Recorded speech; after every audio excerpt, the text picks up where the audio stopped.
আজও মাংস আনলো, তো আমি কিভাবে রান্না করি না করি আজকে সারাদিনের কিছু কিছু মোমেন্টস আমি শেয়ার করব, কিছু কিছু মুহূর্ত।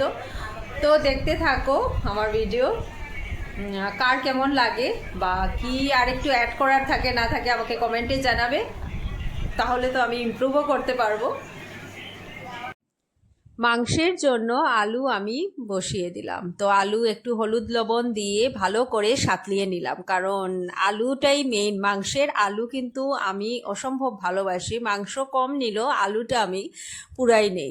আলুটা খেতে দারুণ লাগে। মাংসের আলু মানে এটা স্পেশাল। কেউ কেউ পুরো আলু দেয় আর কেউ অর্ধেক করে, কিন্তু আমি অর্ধেকই দেই।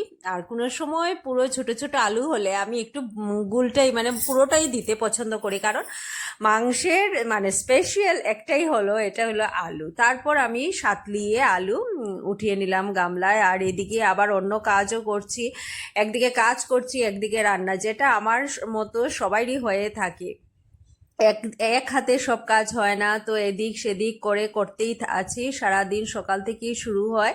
তো তারপর তেলে আমি সম্ভাস দিয়ে দিলাম, তেজপাতা, একটু শুকনা মরিচ দিলাম, এলাচি, দারচিনি দিয়ে ভালো করে সম্ভাসটা আমি একটু সম্ভাস দিয়ে আমি একটু নাড়িয়ে নিলাম। তারপর মেখে রাখা সব কিছু দিয়ে আদা রসুন পেঁয়াজ সব মশলা তেল দিয়ে আগে আমি মেখে রেখেছি লোকাল চিকেন। তো লোকাল চিকেন করছি। লোকাল চিকেন কার কার ভালো লাগে আমাকে কিন্তু কমেন্টে জানাবে। আমি কিন্তু অসম্ভব ভালোবাসি, আমার লোকাল চিকেন হলে আমার খুবই ভালো লাগে। সো আমি ভালো করে সাতলিয়ে নিলাম। মাংস যত সাতলানো হয় ততই বেশি টেস্টি হয়, এটা শুনেছি, বাট এটা আমি নিজেও করে অনেক দিন প্রমাণ পেয়েছি। একটু তাড়াহুড়া করলে কিন্তু সেই টেস্টটা আসে না। কুকারে করা যায় অ্যাকচুয়ালি। পাঁঠার মাংস খুবই দরকার কুকারে করার, কিন্তু অন্য মাংস কিন্তু আমার মতে কড়াইয়ে করা খুবই ভালো। একটু টাইম লাগে সাতলাতে, একটু টাইম হয়, সিদ্ধ হতেও সময় লাগে, কিন্তু রান্নাটা কিন্তু অসাধারণ হয় আর খেতে কিন্তু খুব দারুণ লাগে। তো তারপর আমি ভালো করে এদিকে সাতলাচ্ছি, বারবার দেখছি যে মাংসটা সিদ্ধ হচ্ছে নাকি, আলুটা সিদ্ধ হয়ে আসছে নাকি। তো আলটিমেটলি আমার আলুটাও সিদ্ধ হয়ে আসছে আর মাংসটাও সিদ্ধ হয়ে আসছে। ওই দেখো ঢেকে রেখেছি। আর আমি একটু পর পর অন্যদিকে কাজ সেরে এসে আমি এদিকে কড়াই থেকে ভালো করে নাড়িয়ে চাড়িয়ে দেখছি যে এদিকে সিদ্ধ হচ্ছে নাকি। তো ওয়েট করছি, আবার একটু ভাবছি যে না আরেকটু সিদ্ধ হলে ভালোই হয়। আর এদিকে আমাদের মাসি এখন নেই, তো মাসি নেই তো সব কিছু আমারই এখন মোটামুটি করতে হয়। তো এদিকে কাপড় ধুয়ে এসে আবার আমি সকাল সকালই আজ স্নান করে নিয়েছি।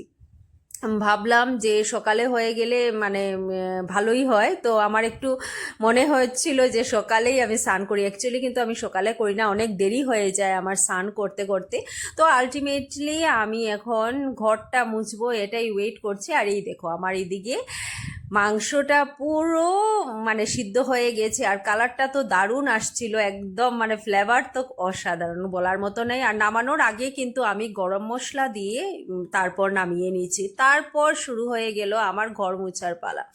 এদিকে আমি ঘর মুছছি আর ঝাড়ু দিয়েছি। একটু পরে, এটা কাদের হয়, আমার বাড়ি বোধহয় রাস্তার সামনে থাকা এই প্রবলেম হয় নাকি, অনবরত মানে ঝাড়াই বাট ধুলা পড়ে যায়, তারপরে ধুলা ঝাড়াতে হয়, বারবার ঝাড়ু দিতে হয়, মানে সারা দিন এইভাবেই চলে যায়। একটু সময় পরই দেখি ধুলা আবার এসে যেমন পড়ে গেছে, তো বারবার ঝাড়ানো বারবার পরিষ্কার করা, মানে ঘরের তো মানে কি বলবো, একটু পরে পরেই আমাদের হয়ে থাকে। জানি না গলির ভিতরে যাদের ঘর আছে হয়তো বা ধুলা এত বেশি আসে না, কিন্তু আমাদের ঘরে তো মানে বলার মতো না, ধুলা এসে পড়ে আর বারবার ঝাড়াতে হয়। সব দিন শরীরও মানে না, তো তখন আর ঝাড়াই না। কিন্তু না ঝাড়ালে কি আর হয়, কাজ তো মানে করতে হবে, পরের দিন আর তাকানো যায় না ঘরের দিকে, তো আবার ঝাড়াতেই হয়। আর এদিকে আমি কথাও বলছি, আমার মেয়ের সামার ভেকেশন, তো ঘরেই আছে, আবার স্যারও আছে, ওইটাই কথা বলছি।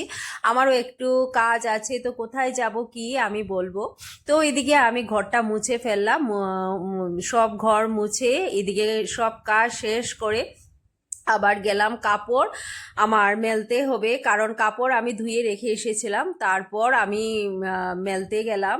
আর এদিকে রৌদও করা হয়ে আসছে, তো আমি সকাল সকালে কাজটা সারার চেষ্টা করেছি। আর এদিকে দারুণ মাংস হয়েছে, খেয়ে কিন্তু আমার অসম্ভব তৃপ্তি লেগেছে, খুবই টেস্ট হয়েছে। নিজের হাতের প্রশংসা নিজে করতে নেই, বাট আমার মনে হয়েছে আজকের মাংস অনেকদিন পর আমার মন মতো হয়েছে। অ্যাকচুয়ালি আমার মন মতোই আমি রান্নাটা করেছি। তারপর চলে আসলাম বিকাল দিকে, ঠিক বিকালও বলবো না, ঠিক তখন 3টা বাজছে, আমার একটা জায়গায়। তো এখানে এই দেখো আমার সাথে বুলটি ঈশিতা দিয়েও এসে একটু ক্যামেরার সামনে কথা বলছে। এটা অ্যাকচুয়ালি আমি কথা বলতেছিলাম, বাট বাইরের সাউন্ড থাকায় আমার এটা ভয়েস ওভার দিতে হচ্ছে। তারপর সেখান থেকে আমরা গেলাম আমাদের এক দিদি, তো উনার হাত ভেঙেছে, তো উনাকেও দেখতে হবে, তো সেই জন্য উনার বাড়ি।